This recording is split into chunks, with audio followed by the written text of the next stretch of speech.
Hello বন্ধুরা, তোমাদের মাঝে ফিরে এলাম শীতের মূল্য ধারাবাহিকের 367তম পর্ব নিয়ে। তো চলো ভিডিওটি শুরু করা যাক।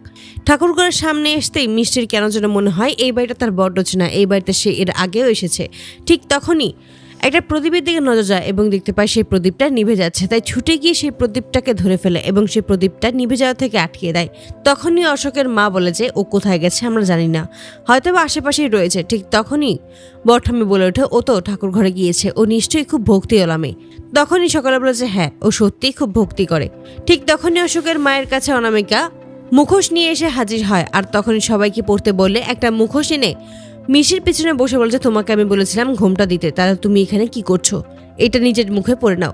মিষ্টি পড়তে না চাইলে ওই মুখোশটা ইচ্ছে করে পরিয়ে দেয় সকলের কাছে। তারপর মিষ্টি আসে এবং আশীর্বাদ নেয়, মনে মনে বলে যে এগুলো কি হচ্ছে, কেন মনে হচ্ছে আমার আপন কেউ এখানে আছে। ঠিক তখনই অর্জুন সেখানে এসে দাঁড়ায়। তারা দুজনের মুখেই মুখোশ থাকার কারণে কেউ কাউকেই দেখতে পায় না, চিনতেও পারে না। অপরদিকে অর্জুন শুধু মিষ্টির কথাই ভাবতে থাকে। অশোকের মা তখন অশোকের বাবাকে বলে সবই ঠিক আছে, এখানে চিন্তার নেই, আমি ওকে মুখোশ পরিয়ে দিয়েছি, এখানে আর কেউ ওকে চিনতে পারবে না।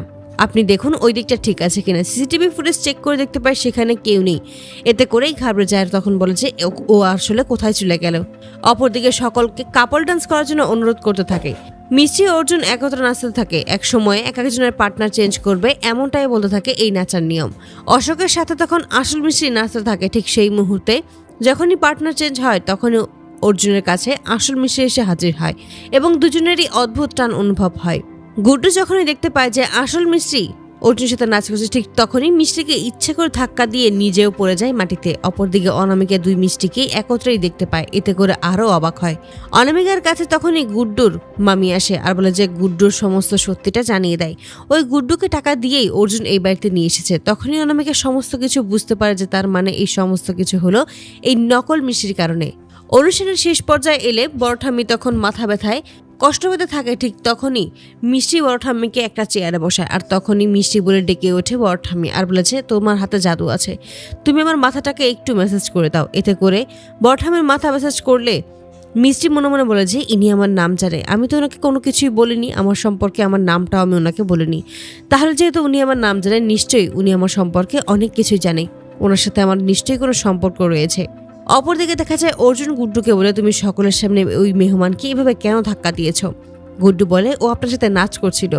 তখন অর্জুন বলে সেটা একটা নাচের নিয়ম ছিল, এটা কিন্তু একদম মিষ্টি করতো না, সেখানে মা ছিল, বাবা ছিল, সকলেই ছিল।